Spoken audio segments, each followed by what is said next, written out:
महाराजा Shahzad university में प्राध्यापक रहा। बाद में सरदार पटेल यूनिवर्सिटी वल्लभ विद्यानगर में वाइस चांसलर रहा। आज फिर से एक बार समाचार जरा हटके। इस बार ऐसा कोई स्पेसिफिक विषय नहीं है, लेकिन जनरल है। एक तो 2024 साल का अंत हुआ है और उसकी वजह से हर जगह पर 2024 साल का एक प्रकार से एनालिसिस, उसके कुछ अवलोकन, कुछ अखबारों ने अंग्रेजी, हिंदी या अन्य भाषाओं में या टीवी न्यूज़ पर जो आए हैं उसमें से जो कुछ ज़्यादा अच्छे लगे ऐसे कुछ समाचार मैं आपके सामने रखने वाला हूँ।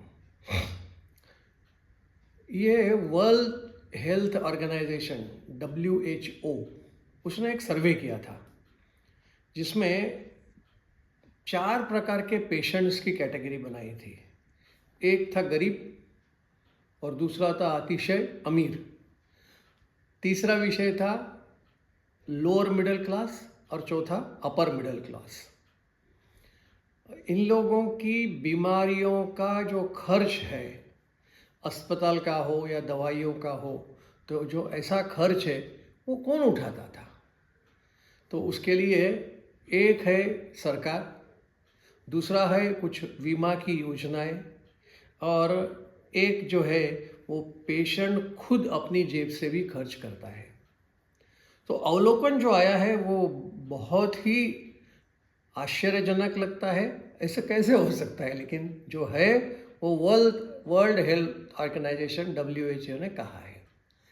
एक उसमें जो कहा गया है वो है कि भाई सबसे ज़्यादा जो सरकारी खर्च है वो श्रीमंतों के लिए 45% खर्च सरकार उठाती है अमीरों का, और गरीबों के लिए सिर्फ 25% तक का ही खर्च आता है। अगर हम ऐसा देखें कि भाई खुद की जेब से पेशेंट खर्च करता है तो उसमें 35% जो गरीब उठाता है और जो श्रीमंत है वो 40% लेता है।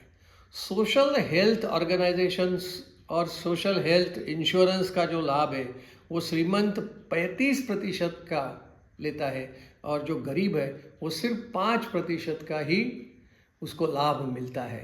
यानी इन सारी बीमारियों का खर्च उठाने के लिए श्रीमंतों को ज़्यादा सहकार मिलता है, ज़्यादा लाभ मिलता है सारी योजनाओं का, जो गरीबों को नहीं मिलता है। गरीबों को अपनी खुद की जेब से खर्च निकालना पड़ता है।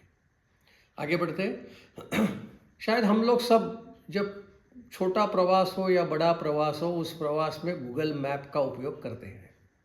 यह मेरा अनुभव भी है। कभी कभी हमें गूगल मैप गोल गोल घुमाता रहता है और हम गंतव्य स्थान पर पहुंचते नहीं। ऐसा भी होता है। इसलिए कभी कभार ऐसा लगता है कि भाई गूगल मैप हमारे दिमाग में इतना चढ़ गया है कि हम किसी से पूछने की दिक्कत नहीं करते हैं। हम चाहते हैं कि भाई हम सब जानते हैं, हमें क्यों किसी से पूछना चाहिए। लेकिन ऐसा न करें। गूगल मैप होते हुए भी कहीं अगर गाड़ी को हम रोके और पूछे, ये कह सकते हैं आपके रास्ते में कोई नहीं तो किसे पूछेंगे, अरे भाई जहाँ भी कोई दिखाई देगा उसे तो पूछ सकते हैं। लेकिन गूगल मैप का अगर आपका है तो एक ध्यान रखना हमेशा कि भाई आपके मोबाइल की बैटरी बराबर चार्ज है या नहीं, इंटरनेट की सुविधा है या नहीं, ये देखें तो गूगल मैप हमें मददरूप कर सकता है। नहीं तो जैसा मैंने कहा कि किसी को रास्ते में पूछ लेने में कोई दिक्कत नहीं होनी चाहिए। आगे बढ़ते, आजकल साइबर क्राइम ये बहुत ज़्यादा बढ़ गया है और इस साइबर क्राइम के बाबत में सरकारें भी बहुत सतर्क है और उसकी सतर्कता का उदाहरण भी है कि रेडियो में, टीवी में, मोबाइल में हमेशा वो सतर्क करते रहते हैं। ये अच्छी बात है।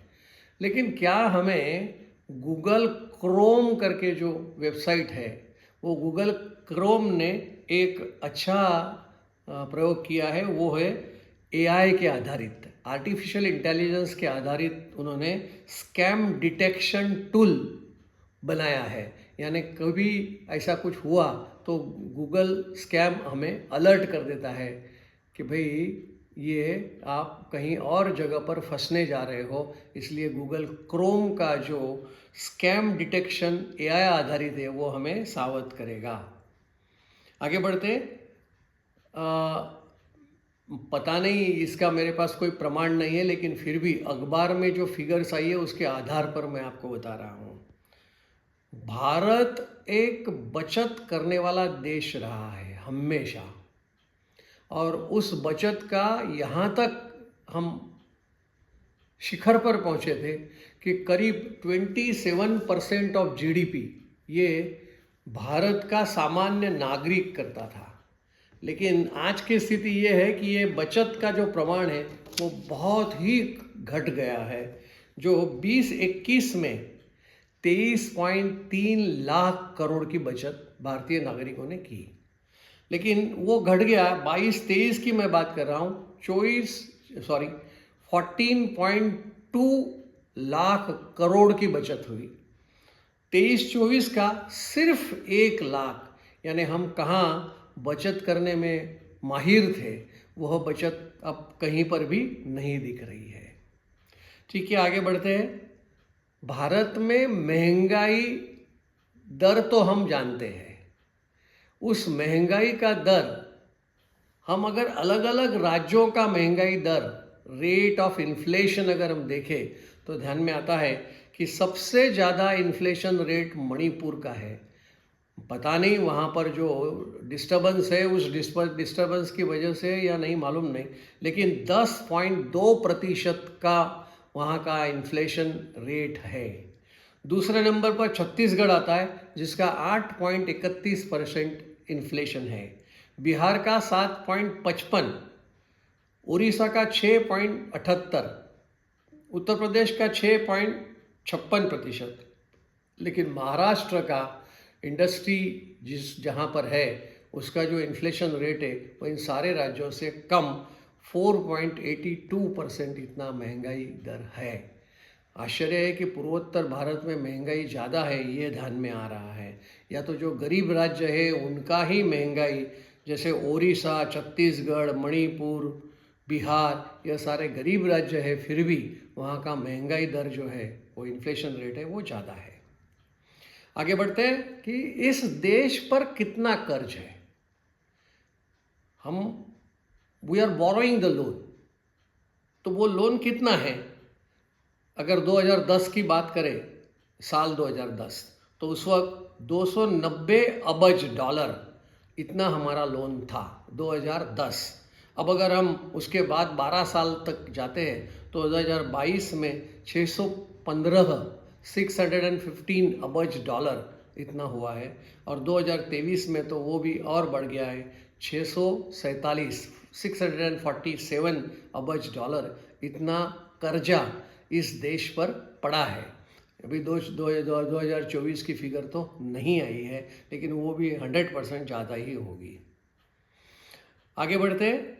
भारतीय बैंकों की कंप्लेंट, उसके व्यवहारों के बारे में कंप्लेंट, उसके कर्ज देने के बारे में कंप्लेंट, उसके डेबिट कार्ड के बारे में कंप्लेंट काफ़ी आ रही है, और उस कंप्लेंट की संख्या 32.6% बढ़ गई है गत साल से। यानी वो 9 लाख कंप्लेंट बैंकों के बारे में आई है। बैंक जो कुछ व्यवहार करती है, ट्रांजैक्शन करती है या जो भी है, उसकी 9 लाख कंप्लेंट इस साल में आई है। गत साल से वो 32.6% ज़्यादा है। अगर हम देखें तो कर्ज के बारे में गत साल 52,000 कंप्लेंट्स थी, इस बार वो 85,000 हो गई। डेबिट कार्ड के बारे में 34,000 कंप्लेंट थी, अब वो 42,000 कंप्लेंट हो गई।